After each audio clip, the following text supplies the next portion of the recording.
예, 머리가 해마다 검해지는 거는 염색하는 기술이 늘면 됩니다. 예, 저도 그저 이번에 좀 모든 분들에게 예쁘게 보이려고 한 3일 전에 염색을 하고 그러고 출발을 했습니다. 그래서 본래는 좀 하얀색인데 이렇게 검정색으로 보이게 예, 그렇게 됐습니다. 그저 너무 추하게 보이면 안 될 것 같아서 예, 저에게 이런 기회를 주셔서 감사합니다. 제 나름대로 저는 그저 성경 연구하는 것이 제 취미고 또 그걸 가르치는 것을 제가 제일 좋아하는 일이라서 특별히 또 선교사의 눈으로는 성경 전체가 선교로만 보이기 때문에 제 나름대로 어떤 말씀을 전할까 하다가 성경이 말하는 제가 볼 때는 중심 주제인 이 선교에 대해서, 세계 선교에 대해서 그저 말씀을 좀 나눠야 되겠다 이런 생각을 했습니다. 우리들의 삶에 뭐가 제일 중요하냐라는 것을 생각하게 되면 우리 예수님께서 너희는 이렇게 기도하라 그러면서 기도를 가르쳐 주실 때에 하나님을 하늘에 계신 우리 아버지여 부르고는 그 다음에 세 가지 중심적으로 하나님께 우리가 이렇게 드려야 할 것, 중요한 것, 아버지의 이름이 거룩하게 해주십시오. 하나님의 이름이 제일 중요하고요. 그 다음에는 하나님의 나라가 도래하게 해주십시오.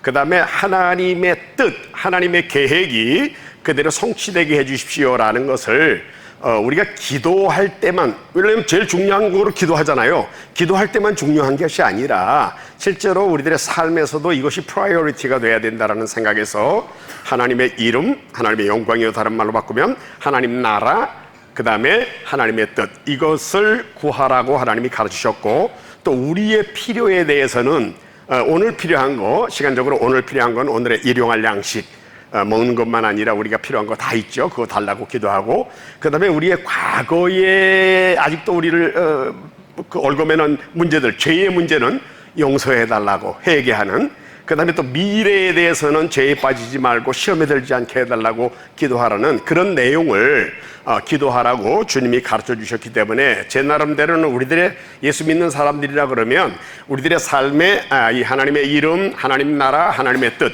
그리고 우리들의 필요를 위해서는 매일 주님이 우리의 필요의 공급자인 걸 알고 인정하고 과거에 지은 죄다 낱낱이 고백하고 또 미래에 대해서도 예방 차원에서 그저 악에 빠지지 않게 해달라고, 시험에 들지 않게 해달라고 이렇게 기도하라고 하셔서 그것이 중요하다 이렇게 생각합니다.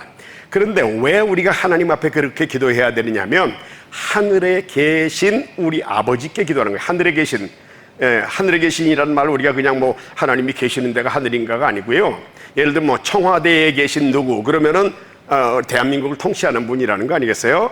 백악관에 있는 누구 그러면은 미국이나 이런 영향력 있는 분을 말하는 거 아니겠어요? 하늘에 계신 바로 우주의 창조자이시고 주권자이신, 그래서 주기도문의 맨 마지막에는 나라와 권세와 영광이 아버지께 영원히 있습니다. 바로 나라와 권세와 영광을 다 가지고 계시는 그분에게 우리가 기도하는 거고요.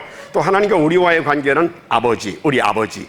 우리가 아버지, 저희 아버지가 있어서 제가 저의 존재의 근원이 아버지지요. 우리를 창조하신 존재의 근원이시고 또 아버지가 자기 아들, 자녀를 보호하듯이 우리의 보호자가 되시고 우리의 필요를 충족해 주시는 그런 필요의 공급자. 그래서 우리가 하나님 앞에 기도할 때 항상 하늘에 계신 우리 아버지요라는 말을 할 때는 그냥 단순하게 부르는 호칭이 아니라 이런 신앙 고백과 함께 드리면서 이제 아버지의 이름, 아버지의 나라, 그리고 아버지의 뜻이 이루어지기를 바랍니다. 이렇게 기도를 해야 된다.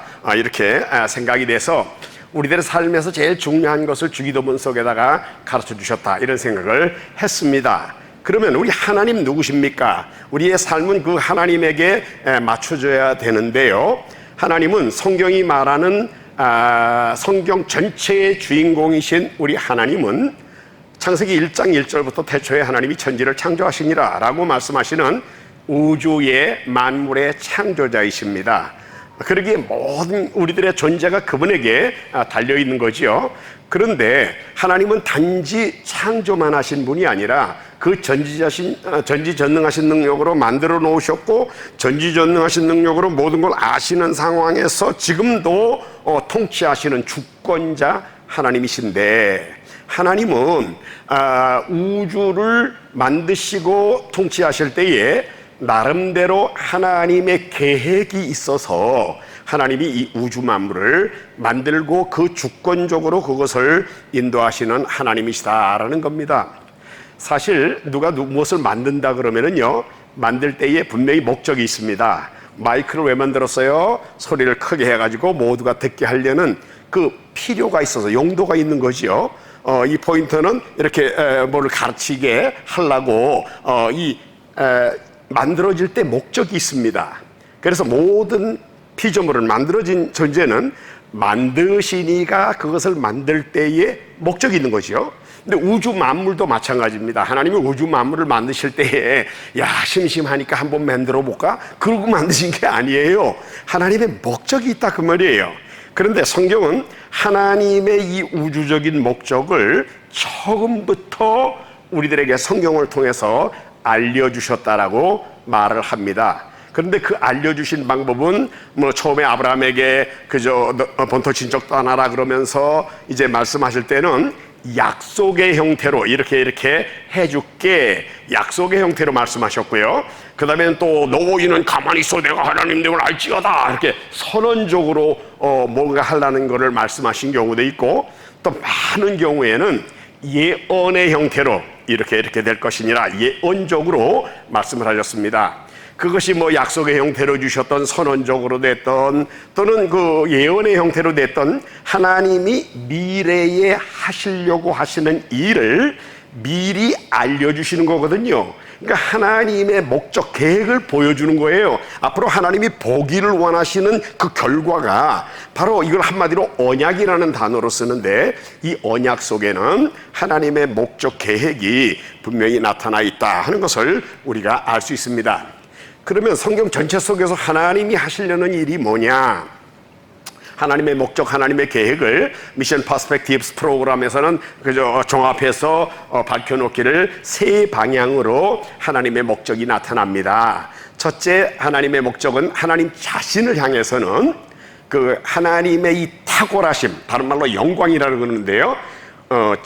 지식은 또 능력은 전능, 또 온전히 거룩하시고 좋으시고, 하나님의 이 우리 피조물 수준이 아닌 이 탁월하심, 이걸 영광이라 그러는데, 하나님의 이 영광을 우리들에게 보여주시고 거기에 대한 반응으로 그 하나님, 우와 주 하나님 놀라운 분이시군요, 하나님 찬양하고 감사하고 이렇게, 그러니까 하나님의 영광을 보여주시고 거기에 대한 반응으로 하나님을 예배하고 찬양하게 만들기 위해서 하나님은 첫 번째 목적은 하나님을 향해서 하나님의 영광이 하나님의 목적입니다.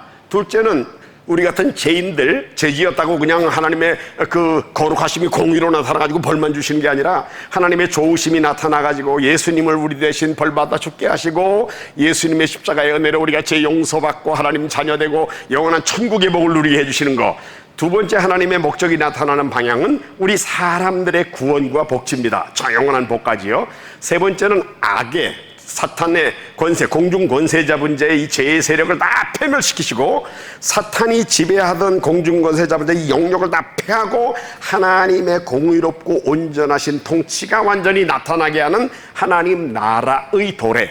이것이 바로 하나님의 목적이 나타나는 세 방향이다. 하나님께는 영광, 사람들에게는 구원과 영원한 천국의 행복, 그리고 사탄의 세력은 다 패멸시키시고 결국은 하나님이 온전히 통치하시는 그런 하나님 나라가 도래하는 것. 이것이 바로 하나님의 목적이 나타나는 세 방향이다. 이렇게 성경을 종합해가지고 이렇게 결론을 내렸습니다.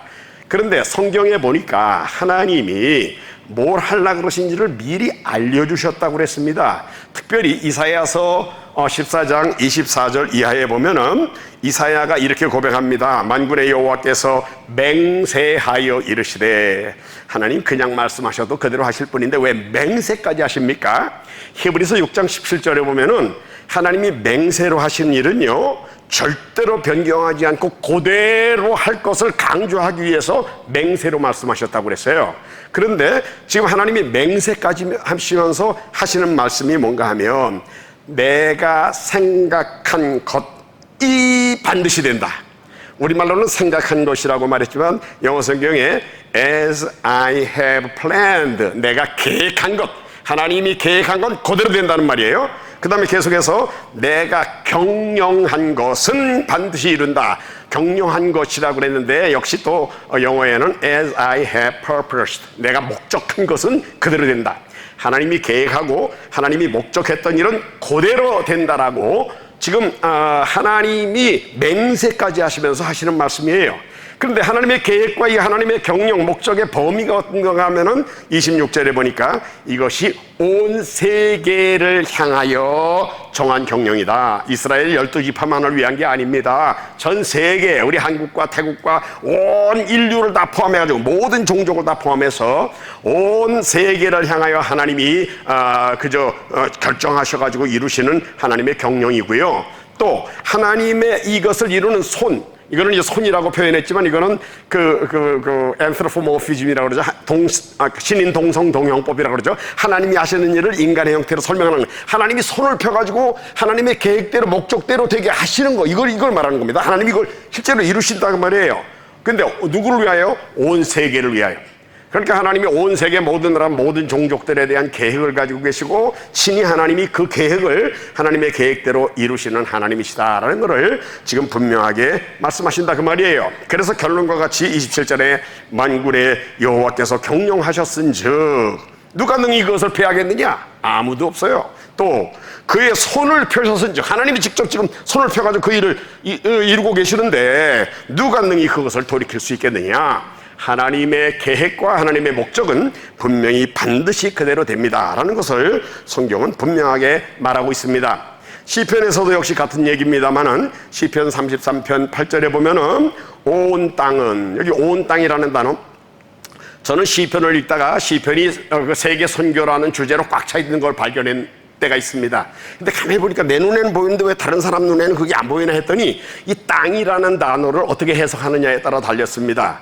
땅이 earth라고 그러지, earth 영어로 그 지구촌을 가르치는 거고, 이 물리적인 지구촌을 가르치는 게 아니라 거기 사는 거민들, 그러니까 온 땅이여 여호와께 즐거이 부를지어다 그러면 온 땅, 이 흙바닥이 하나님께 찬양하라는 얘기가 아니고요, 온 세계의 모든 나라의 모든 거민들이 하나님을 찬양하라는 말로 이 땅이라는 단어를 거기 온 세상에 관한 거민으로 보면서 시편을 읽어보십시오. 세계 선교로 꽉 차 있습니다. 이 시편 주제가 세계 모든 나라 모든 종족들이 우리 하나님을 예배하고 찬양해야 돼라는 말로 꽉 차 있다 그 말씀이에요.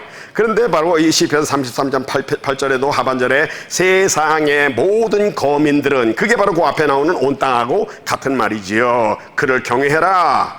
그가 말씀하심에 반드시 이루어지고 명령하심에 견고히 섰도다. 그리고 11절에 같은 내용입니다. 여호와의 계획은, 영어로는 the plan of the Lord, 주님의 계획이란 말이에요. 그 다음에 그의 생각은, 또 여기는 the purpose of his heart, 그러니까 하나님의 계획과 하나님의 목적은 분명히 그대로 된다는 것을 지금 분명하게 이 시편 33편에서도 강조하고 있습니다. 어제 저녁에 말씀 전하는 목사님이 인용하신 구절이지만 이사야서 46장 9절과 10절에 보면은 하나님이 나 외에는 다른 신이 없다, 나만이 이렇게 할 수 있는 거야, 이걸 9절에서 2번 강조하고 10절에 뭐라 그러십니까? 내가 시초부터, from the very beginning, 아주 애시당초 시작부터 종말을, 마지막에 될 일까지는 분명히 알려주고 있다.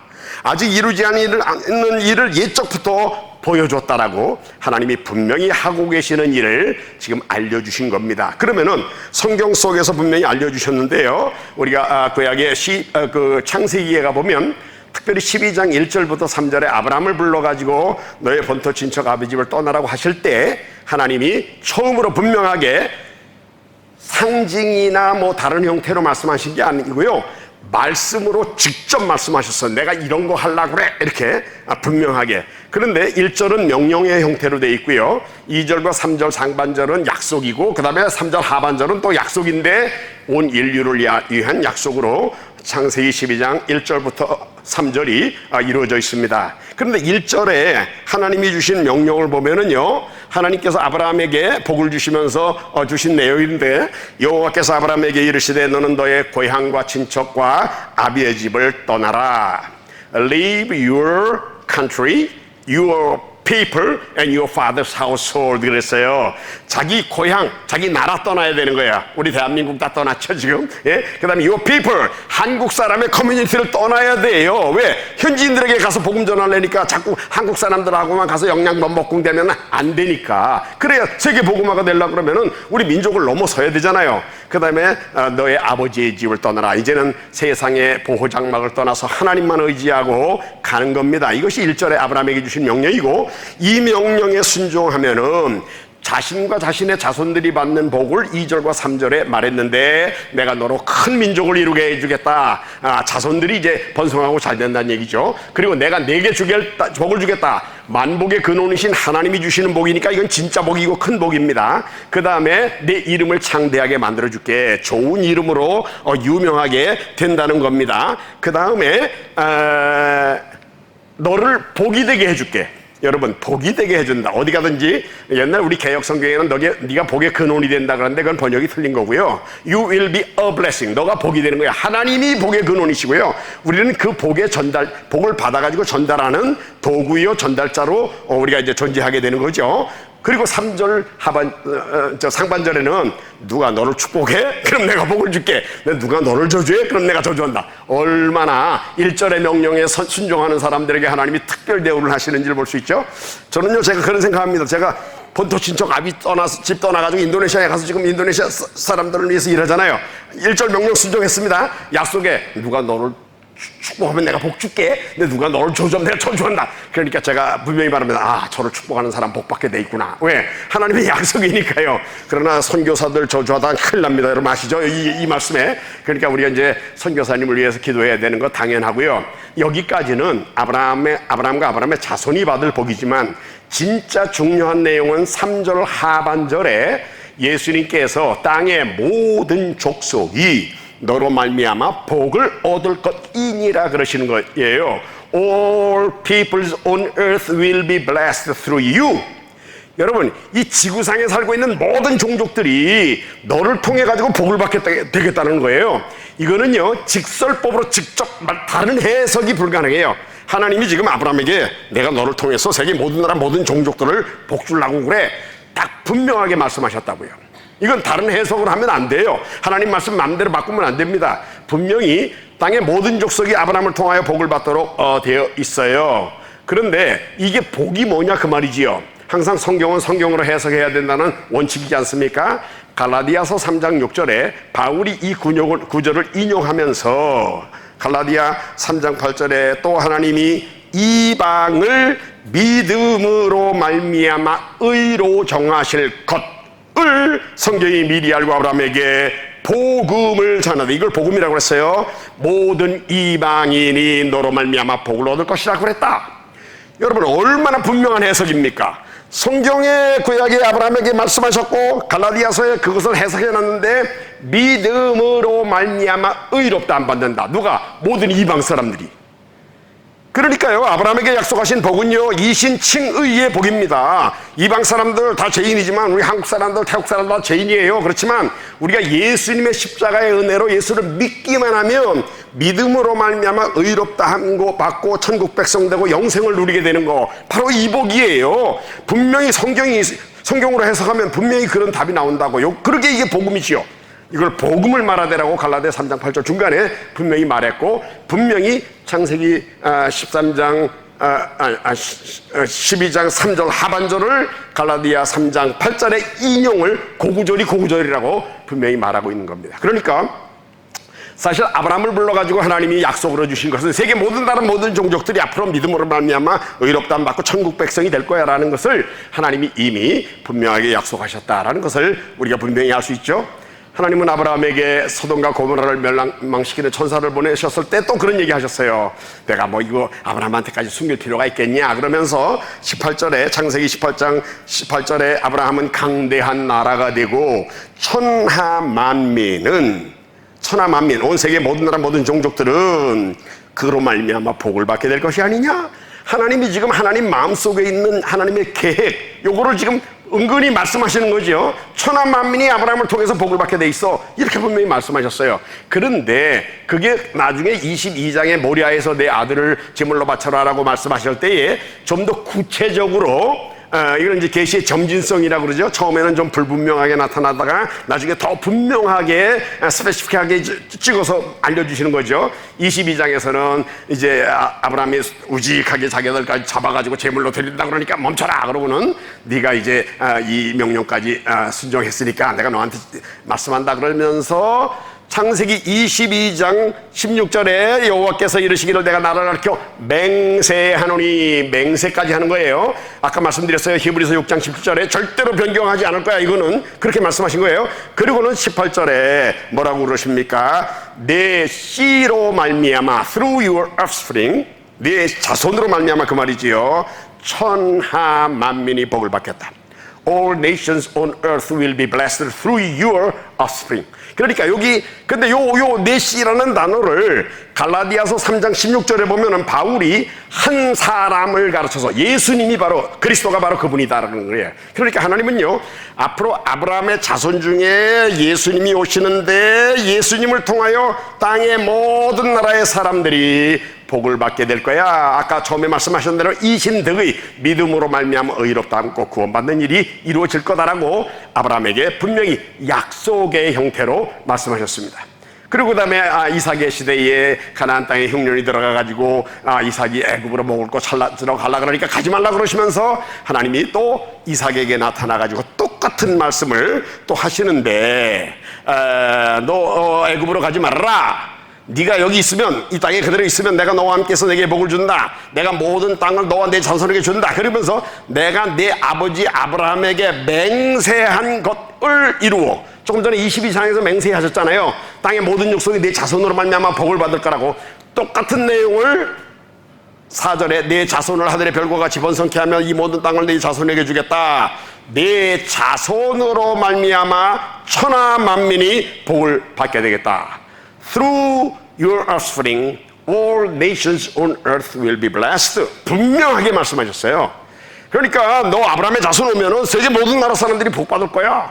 지금 아브라함과 이삭 두 번째, 첫 번째 이스라엘의 그 초기 족장 아브라함에게, 그 다음에 이삭에게, 그 다음에는 또 야곱에게 사닥다리를 보여주시고 사닥다리 위에서 밑에서 돌베개 메고 잠자는 야곱에게 또 하나님이 내가 너의 할아버지 아브라함의 하나님이고 너의 아버지 이삭의 하나님인데 내가 너한테 또 얘기한다 그러면서 내 자손이 티끌같이 되어 서쪽과 동쪽과 북쪽과 남쪽으로 퍼져나간다. 땅의 모든 족속이 너와 내 자손으로 말미암아 복을 받을 거야. 하나님은요, 아브라함과 이삭과 야곱에게, 그리고 야곱에게서 12지파 나오잖아요. 그 이스라엘 12지파의 그 초기 족장으로 유명한 아브라함에게 약속하셨고 똑같은 내용을 이삭에게, 그 다음에 야곱에게 또 말씀하셨어요. 그래서 하나님은요, 이스라엘 민족 공동체로 보면은 자기의 조상 아브라함에게 3번이나 반복해서 땅의 모든 족속이 너희 자손으로 말미암아 복을 받을 거야. 또 이삭에게 야곱에게 똑같은 말씀을 주신 거예요. 하나님은요, 맹세로 한번 이렇게 하겠다 그랬으면은 분명히 그대로 하신다고 그랬잖아요. 하나님이 하시는 이 약속은 하나님이 미래에 보기를 원하시는 결과에 뭘 하려고 그러시는지를 지금 우주의 주권자로서 하려는 일을 보여주는 거라고요. 그분이 그 전지전능한 분이기 때문에 하려고 그러는데 실패할 이유가 전혀 없어요. 그러니까 이것이 바로 그분이 이 우주 만물을 주권적으로 통치하는 목적, 결국은 귀결이 그렇게 될 거라는 것을 하나님이 구약에 벌써 아브라함과 이삭과 야곱에게 분명히 말씀하셨다고 말씀이에요. 그리고는 이제 모세를 애굽으로 보내가지고 애굽에서 이스라엘 백성들을 구출해내라고 하실 때에 모세에게 가서 이스라엘 백성들에게 내 이름을 이렇게 전달해라 그러면서 하나님이 이제 모세에게 하나님의 이름을 가르쳐 주시는데, 아시는 대로 출애굽기 3장 15절에 너는 이스라엘 자손에게 이같이 이르기를 너의 조상의 하나님 여호와 곧 아브라함의 하나님, 이삭의 하나님, 야곱의 하나님께서 나를 너에게 보냈다고 그래라. 이 이름은, 이는 나의 영원한 이름이다. 이 이름이 나의 영원한 이름이야. 그리고 너희가 앞으로 대대로 아버지도 아들도 손자도 증손자도 계속해서 이 이름으로 나를 기억해야 돼. 여러분, 하나님의 이름이 이거밖에 없습니까? 우리 하나님의 이름은 여호와 니시, 여호와 샬롬, 여호와 라, 여호와 치드케노 뭐 많아요. 그러나 다른 이름 말고 아브라함의 하나님, 이삭의 하나님, 야곱의 하나님, 이 이름이 나의 영원한 이름이야. 너희는 이 이름으로 나를 대대로 기억해야 돼. 왜 그래요? 바로 초기에 아브라함에게 주셨던 약속, 그 민족 공동체에게 주셨던 아브라함과 이삭과 야곱에게 주셨던 그 약속을, 그 언약을 기억하게 하는 이름이 바로 아브라함의 하나님, 이삭의 하나님, 야곱의 하나님이라는 이 이름이라는 거죠. 어떤 민족 공동체에는요, 어떤 이름은 단순한 이름이 아니에요. 거기에 어떤 특별한 의미가 있어요. 우리 한국 사람 같으면 이순신 장군 그러면은 그냥 뭐 요즘 대령으로 있다 진급해가지고 별 달았다 그러니까 그분도 장군이야. 그런 장군하고 이순신 장군하고 똑같습니까? 이순신 장군은 임진왜란을 기억하게 돼 있고 우리 민족의 우리 애국심을 고취해가지고 나라를 지키는 그런 정신을 심어주는 이름 아니에요?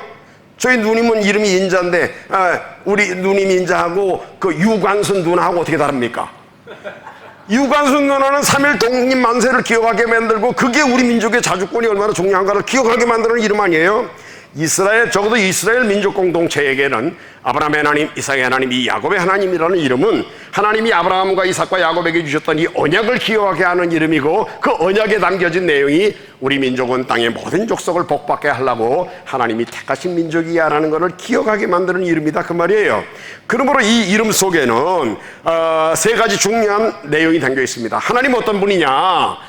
세상의 모든 족속들을 복주려는 계획을 가지고 계시는 하나님이란 말이에요. 애시당초에 이방 사람들은 뭐 개와 돼지같이 여기는 그것 아니에요. 하나님이 이방 사람들을 다 복을 주려는 계획을 가지고 계시는 사람이라는 게 분명하고, 이스라엘은 누구냐? 뭐 교만해져가지고 자기들만 막 높이려는 사람이 아니요, 이방 사람들을 복주는 일에 하나님의 축복의 통로가 되게 하려고 하나님이 택한 족속이라는 걸 분명히 보여주는 그런 이름이고, 그리고 실제로 이방 사람들은 누구냐? 하나님이 복을 주려고 하실 정도로 귀한 존재들이다 그 말이에요. 축복의 대상이다 그 말이에요.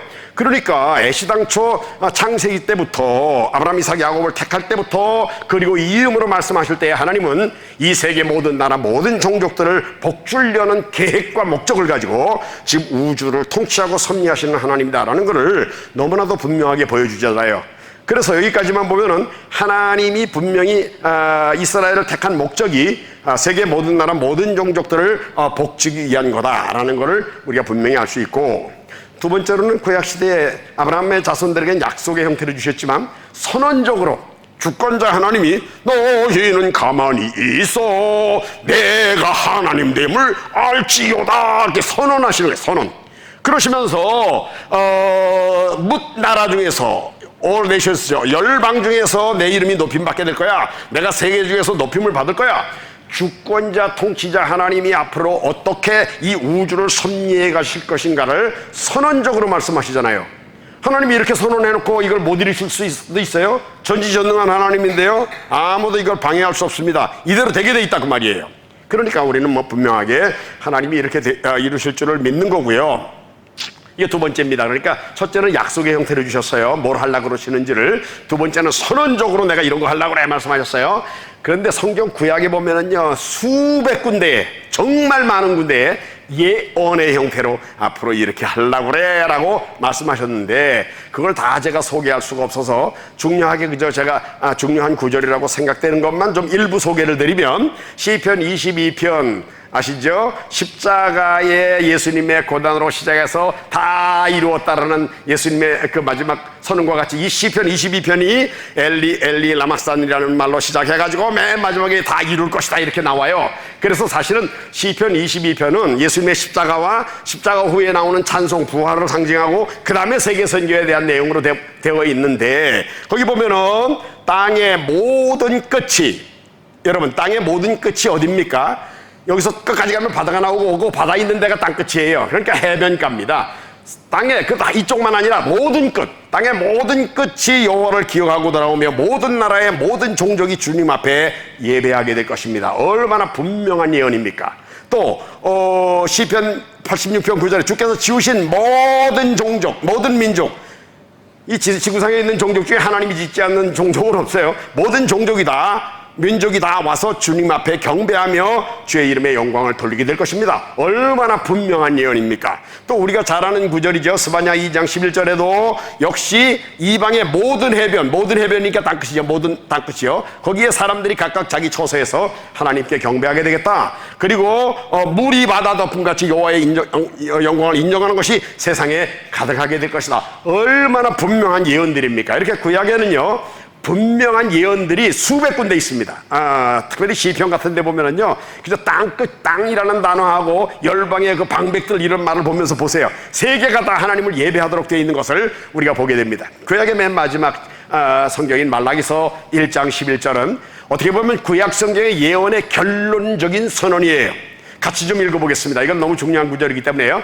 여기 십자 111, 911 아니고 111이에요. 같이 읽겠습니다. 시작. 만군의 여호와가 이르노라. 해 뜨는 곳에서부터 해 지는 곳까지의 이방 민족 중에서 내 이름이 크게 될 것이라.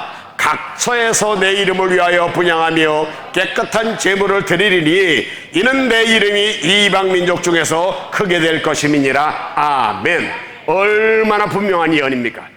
해 뜨는 데부터 해 지는 데까지 이스라엘 땅이 아니에요. 이방 민족 중에서, 그 다음에 모든 곳에서 각처에서 하나님의 이름을 이방 사람들이 다 예배하고 찬양하게 될 것이라는 것을 구약의 맨 마지막 결론과 같은 말라기서에서 분명하게 선언하면서 말라기서의 예언이 이루어지고 있는 거란 말이에요. 이렇게 본다 그러면 구약의 하나님이 우주의 주권자로 창조만 하실 뿐만 아니라 그 뜻대로 모든 것을 지금 집행하시는데, 그때의 아브라함 때부터 이스라엘 택해가지고 처음부터 분명한 하나님의 목적은 세계 있는 모든 나라 모든 종족들을 내가 복주려고 그래. 그런데 그 복의 내용은 예수님을 믿으면 의롭다함 받고 구원받고 하나님 나라 백성 되는 복이에요. 그래서 구약의 예수님에 대한 예언이 많이 이제 이루어지다가 이제 그 다음에 신약으로 넘어오게 되는 거죠. 구약 성경 전체의 그 중심 주제를 우리 예수님이 요약을 하신 게 있습니다. 아시는 대로 공생애를 마치고 십자가에 달려 죽으시고 부활하시던 날 예수님이 제자들 앞에 나타나셨어요.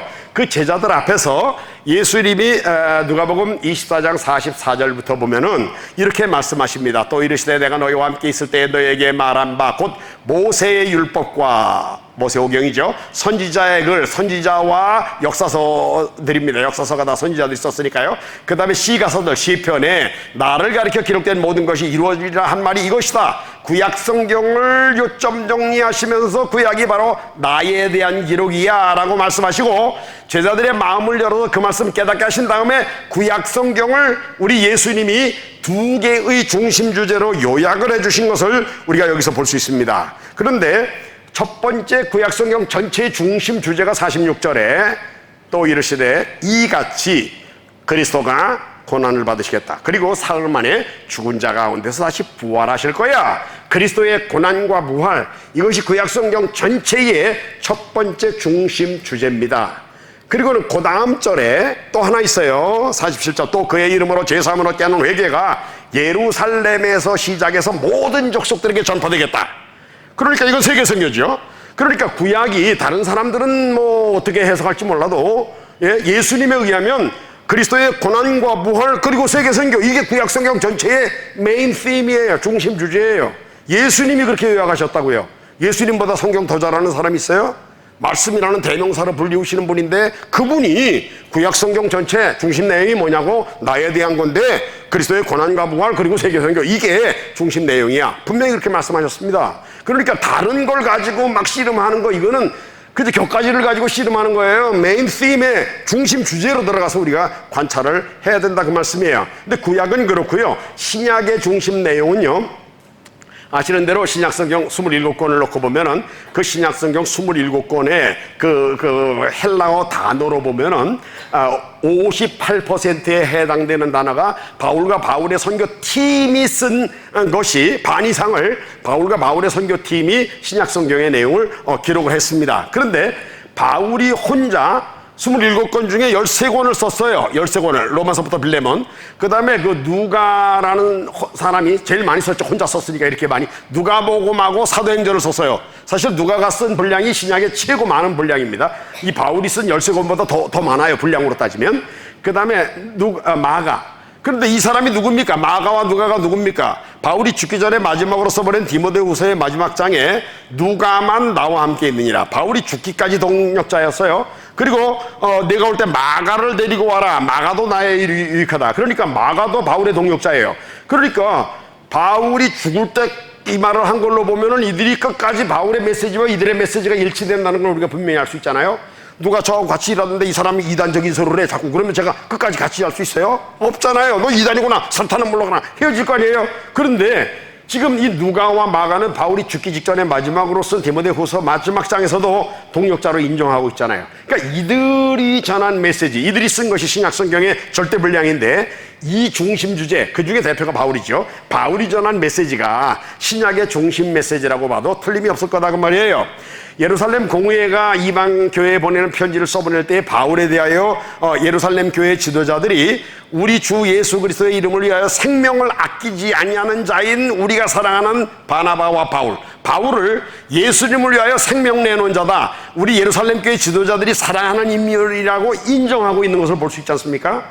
그러니까 예루살렘 교회 사도 그룹과 장로 그룹들이 바울을 인정했어요. 또 바울과 실라가 2차 전도 여행 다닐 때에도 보면은요, 그 여러 성역, 이방 땅이죠. 16장이니까. 이제 2차 전도 여행 때 갈 때도 사도와 장로들이 전해준 규례를 전달했다. 그래서 이방의 여러 교회가 점점 수가 많아지고 날마다 들어갔다. 그러니까 바울도 원칙적으로 예루살렘 교회 리더들이 전하는 메시지를 전하느라고 애를 썼고, 또 예루살렘 교회 지도자들도 바울을 인정했던 것을 우리가 분명하게 볼 수 있잖아요.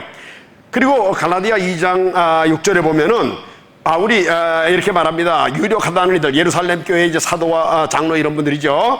이런 분들은 나는 뭐 별로 이분들에게 뭐 특별한 권위를 안 준다고 말하고, 저 유력한 이들은 내게 의무를 더해 준 것이 없다 이렇게 말했는데, 우리말로는 내게 의무를 더해 준 것이 없다라고 말했지만 영어 성경에 보니까 they added nothing to my message 그랬어요. 바울이 전하는 메시지에다가 뭐 콩나라 판나라 안 했단 말이에요. 인정한 거죠. 그러니까 바울이 전하는 메시지는 예루살렘 교회 지도자들도 다 인정하는 메시지인데, 바울과 누가와 마가가 기록한 성경의 중심 내용은 역시 바울이 대표로 말할 수 있는데, 바울이 3차 전도여행을 다 마친 다음에 이제 아그리빠 왕 앞에서 내가 이제까지 전한 메시지는 이겁니다 라고 말한 내용이 우리가 아는 대로 사도행전 26장 1절부터 23절에 있습니다. 그런데 그 마지막 결론 부분에 보면은 바울이 이렇게 말합니다. 하나님의 도우심을 받아 내가 오늘까지 서서 높고 낮은 사람한테 증언하는 것은 선지자들과 모세가 반드시 되리라고 말한 것밖에 없다. 선지자들이 쓴 글, 그리고 모세가 쓴 글, 구약의 그 모세오경과 선지서와 모든 글을 말하는 거죠. 구약 성경이죠. 그것과 일치하는 메시지를 내가 전했습니다라고 말하면서 그 내용을 23절에 말하는데, 곧 그리스도가 고난을 받으실 것과 죽은 자 가운데서 먼저 다시 살아나실 것이다. 그리스도의 고난과 부활이지요. 그 다음에 이스라엘과 이방인들에게 빛을 전한다. 그러니까 앞에 그리스도의 고난과 부활은 예수님의 십자가와 부활이고요, 이방인들에게, 이스라엘과 이방 사람들에게 빛을 전한다. 여러분, 성경에서 빛이 뭘 가르칩니까? 시편에서는 하나님의 말씀을 빛이라고 그랬어요. 예수님이 요한복음에서 나는 세상의 빛이다 그러셨어요. 또 요한일서에서는 하나님은 빛이다 그러셨어요. 그러니까 바로 이방 사람들에게까지 하나님 말씀 전하는 거, 예수님이 누군지 전하는 거, 또 하나님이 어떤 분이신지 전하는 거, 이거잖아요. 이거 요즘 우리가 쓰는 말로 바꾸면 뭐예요? 세계 선교 아닙니까? 그러니까 바울이 지금 신약의 메시지를 대표하는 사람이라고 볼 수 있는 바울이 우리가 전한 메시지는 그리스도의 고난과 부활, 그리고 세계 선교입니다 이렇게 분명히 말했잖아요. 그러니까 예수님이 누가복음 24장에 구약 성경을 요점 정리해 주신 거나 바울이 전했다는 메시지나 내용이 어떻습니까? 같잖아요. 성경 전체의 중심 주제가 바로 그리스도의 고난과 부활, 그리고 세계 선교다 그 말씀이에요. 그러니까 성경을 읽을 때에 우리는 예수님의 십자가와 예수님의 부활, 그리고 예수님으로 말미암는 사제의 복음을 세계 모든 나라 모든 종족들에게 전하는 것, 이것이 성경 전체가 말하는 중심 내용이다라는 것을 우리가 분명하게 알 수 있다라는 겁니다. 그래서 성경의 중심 주제하고 이 구속의 역사하고를 연결해 보면 그리스도의 고난과 부활, 그리고 세계 선교입니다. 근데 우리가 아는 대로 그리스도의 고난과 부활은 예수님이 혼자 하시는 일이고, 금요일날 십자가에 달리시고 주일날 부활하심으로 사흘 만에 완성되었습니다. 다 이루었다 그러고 십자가에서 죽으시고 부활하셨어요. 그 다음에 세계 선교에 대해서는 예수님 승천 후에 가서 이제 예수님이 선교 위임령 주셨죠. 지금 실행하고 있습니다. 여러분들과 제가 지금 우리가 하고 있는 중이에요. 그런데 마태복음 24장 14절에 이 천국 복음이 모든 민족에게 증언되기 위하여 온 세상에 전파되리니 그 제야 끝이 온다고 그랬어요. 그러니까 마지막에 파이널 라인이 있는 거예요. 남은 미전도 종족이 다 복음화되면은 예수님 영광스럽게 재림해 오시고 영원한 새하늘과 새 땅이 도래하면서 영원한 하나님 나라가 이제 완전히 도래하게 되는 겁니다. 그런데 지금은 우리가 이 시대에 살고 있잖아요. 세계 복음화가 이루어지는 이 시대에 살고 있잖아요. 모든 시작의 성경은 예수님 승천 후에 기록됐습니다. 그리고 예수님 재림에 오시면은요, 이미 그거 다 아는 내용이기 때문에 더 이상 별로 필요하잖아요. 그러니까 우리가 가지고 있는 이 신약 성경 믿음의 기초고 우리들의 사역과 삶의 기본적인 그 매뉴얼인데, 이거의 중심 주제가 성경인데 중심 주제의 내용이 그리스도의 고난과 부활 그리고 세계 선교잖아요. 근데 그리스도의 고난과 부활은 예수님이 완성하셨잖아요. 그러니까 요거 남은 거예요. 요거. 우리가 세계 복음을 하는 일을 위해서 어떻게 교회를 운영하고 어떻게 해야 되는지를 말씀하시는 내용이 성경의 중심 내용이다 그 말이에요. 그러므로 오늘에 사는 성도님들은 어느 교단 어느 교파든지 늙었든지 젊었든지 누구를 막론하고 예수님 믿는 사람들은요, 바로 이 세계 선교라는 이 주제에 모두가 집착해서 우리 예수님 재림해 오시고 유형적으로 하나님 나라가 도래하는 일에 우리들이 온통 집중돼야 된다는 것을 분명하게 보여준다 그 말씀이에요. 자, 그래서 이제 신약 성경으로 들어가면 마태복음 1장 1절이 아브라함과 다윗의 자손 예수 그리스도의 계보는 이러하니라 그러면서 신약 성경이 시작됩니다. 물론 처음 기록할 때 마태복음이 제일 먼저 기록된 건 아니겠지요. 그러나 하나님이 주권적으로 오늘 우리들에게 주실 때에 마태복음을 매일 첫 번째 복음서로 갖다 놓고 마태복음 1장 1절이 신약 성경을 여는 오프닝이 되게 하셨어요. 근데 뭐라고 말합니까? 아브라함의 자손이 오셨다 그 말이에요. 그리고 다윗의 자손이 오셨다. 그분의 족보를 이제부터 말하려고 그래. 이렇게 시작하잖아요. 여러분, 저는 마태복음 1장 1절을 읽을 때 어느 날 제 가슴이 뛰었습니다. 왜? 창세기 22장 18절이 생각이 났기 때문에요. 하나님이 아브라함에게 말씀하시기를, 내 씨로 말미암아 천하 만민이 복을 받을 거야. 그런데 아브라함의 자손이 오셨다라고 마태복음 1장 1절이 시작하잖아요. 그게 바로 예수님이야 그러면서. 그러니까 사실은 땅의 모든 족속들을 복받게 할 것, 또 갈라디아 3장 8절에 대하면 땅의 모든 족속들이 믿음으로 말미암아 의롭다함 받고 구원받을 걸 이루게 하실 바로 그분이 왔다는 얘기 아니에요. 그러니까 우와, 이거 드디어 세계 모든 나라 모든 종족들이 이제 구원받는 길이 열리게 해달라고 예수님 오셨다는 일을 지금 오프닝 오브 더 뉴 테스트먼트가 그랜드 오프닝입니다. 이건 정말 위대한 구약을 예언을 받아가지고 신약을 시작하는 오프닝으로 이렇게 분명하게 말씀하고 있고, 또 그 시편 89편 3절 4절에 다윗에게 하나님이 또 다윗에게도 다윗에게 맹세하셨어요. 내 자손을 영원히 견고하게 하고 내 왕위를 대대에 세우겠다. 바로 메시아 왕으로 내 자손 중에 누가 나올 거야. 요 한 사람 가르치는 거를 다윗이 알았다라고 사도행전 2장 30절에 다윗 그는 선지자라 하나님이 이미 맹세하사 그 자손 중에 한 사람을 그 위에 그 보좌에 앉게 할 거라는 걸 알고 있었다고 그랬어요. 그러니까 예수님이 바로 왕으로 오실 분이라는 것을 다윗도 하나님이 그 약속 주실 때 알았다는 거지요.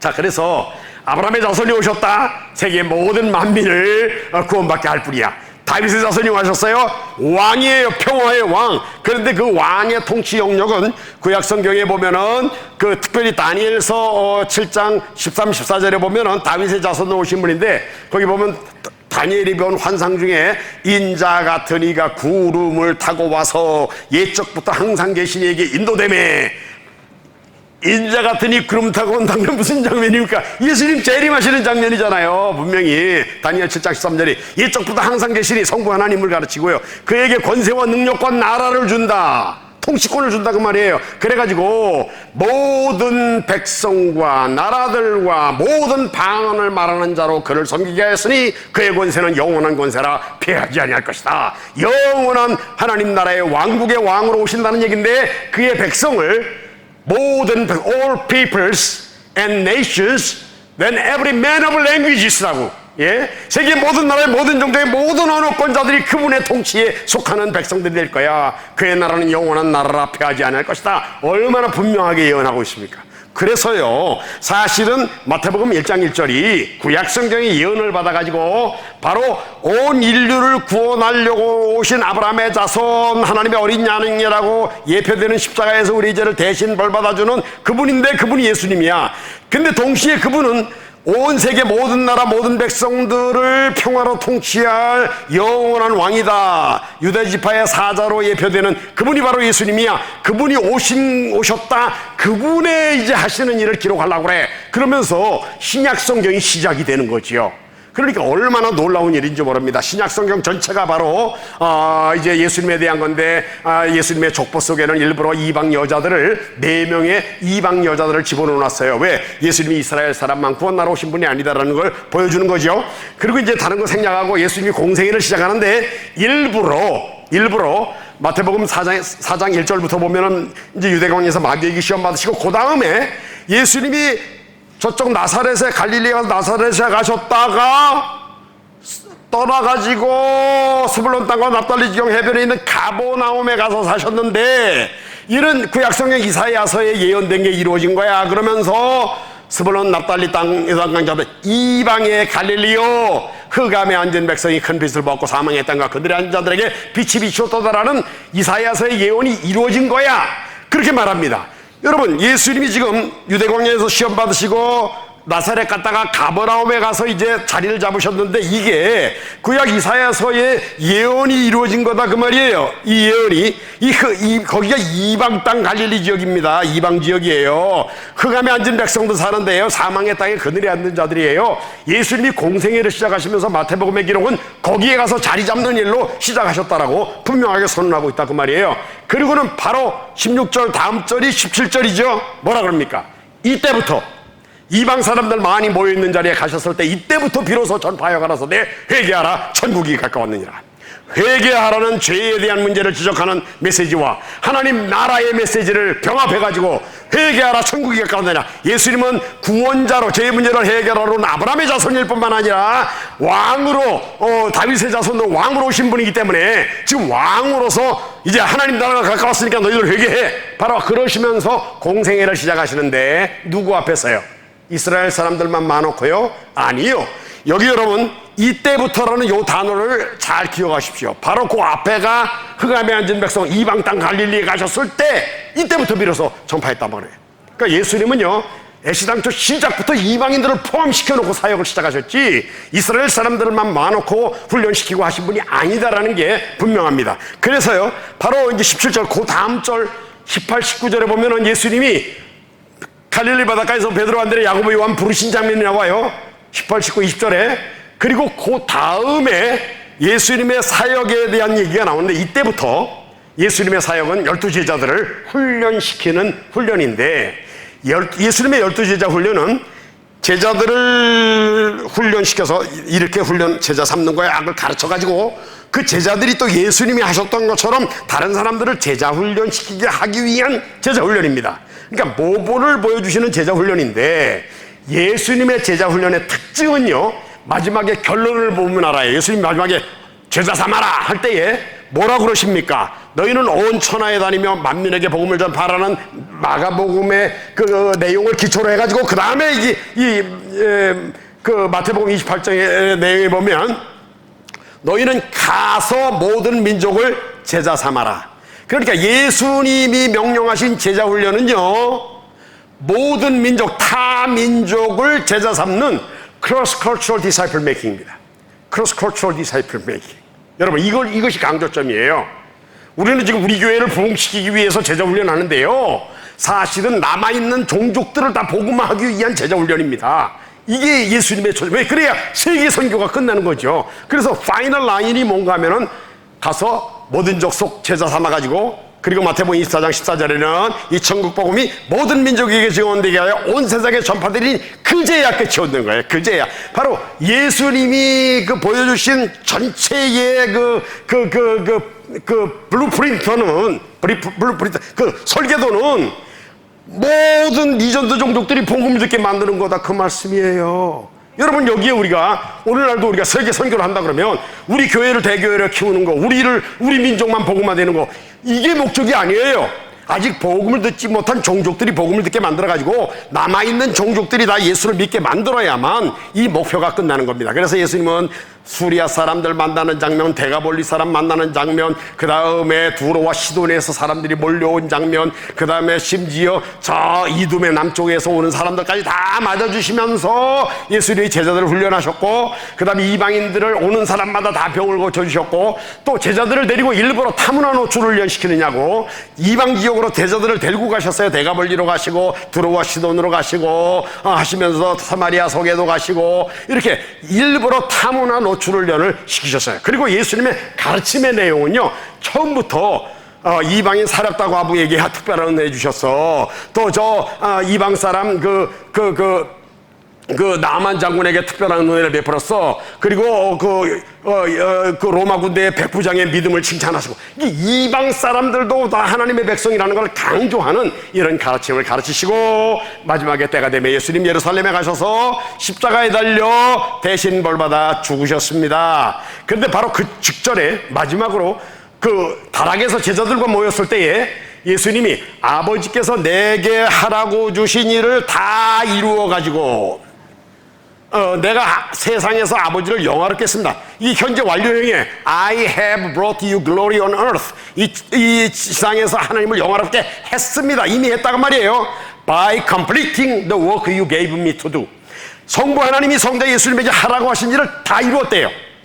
아니 십자가에 달리시기 전날인데, 제일 중요한 건 십자가에 달리시는 일인데, 그런데 예수님은 지금 다 이뤘다 그래요. 뭐예요?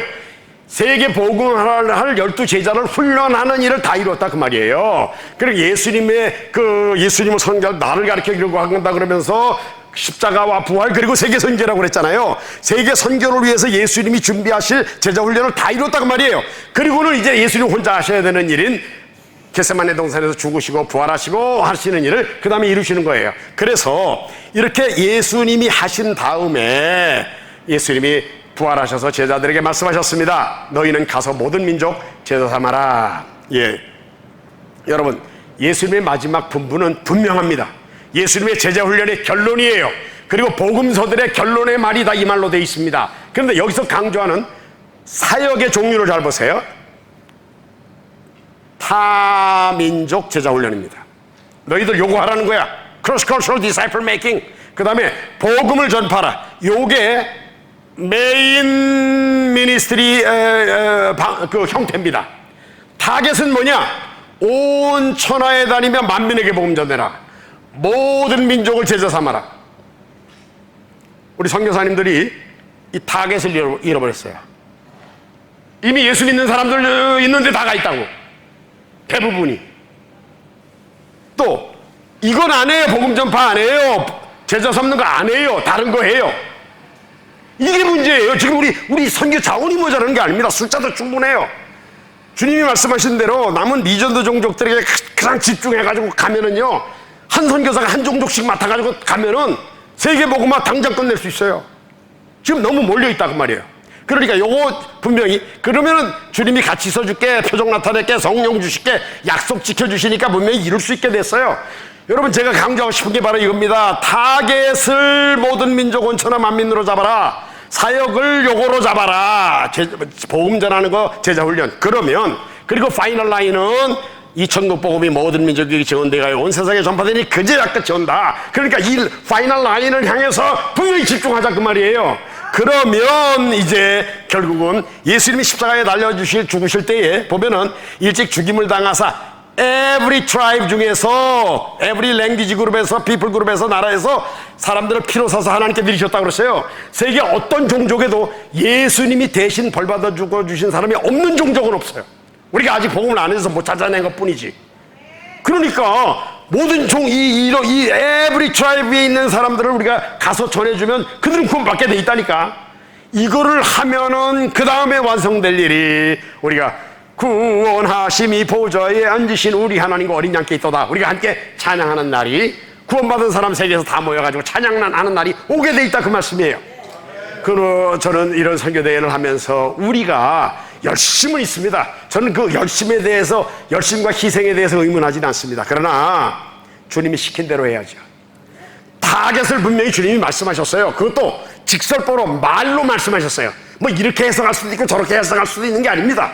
근데 요즘 제가 우려하는 건 요즘 선교 트렌드가 이상하게 크리스토퍼 라이트라든지 그 고헨이라든지 이런 분들이 선교를 하나님의 천지 창조 후에 주신 문화 명령까지도 다 똑같은 선교로 이 예수님의 위임령과 같은 수준으로 놓다 보니까 가서 자연 보호하고 이것도 다 선교라고 그러니까 집중이 안 되는 거예요. 여러분 여기에 집중해야 됩니다. 예수님이 마지막으로 주신 이 지침에 처음부터 아브라함에게도 분명히 이신득의라고 말씀하셨어요. 신약에서 갈라디아서하고 연결해서 해석해보면 그러니까 이제는 성경이 말하고 있는 분명한 선교의 방향 쪽으로 우리가 가야 된다. 그러면 우리가 요것만 함께 진짜 지금 있는 그 미션 포시스가 우리 선교의 세력들이 남아있는 위전도 종족들을 복음하는 쪽으로 집중하기만 하면 그러면 세계 선교 빨리 끝나고 우리 주님 영광 중에 재림하시는 날이 빨리 올 수 있다는 거. 그래서 이것을 독려하면서 오늘 경청해 주신 데 감사를 드립니다. 감사합니다.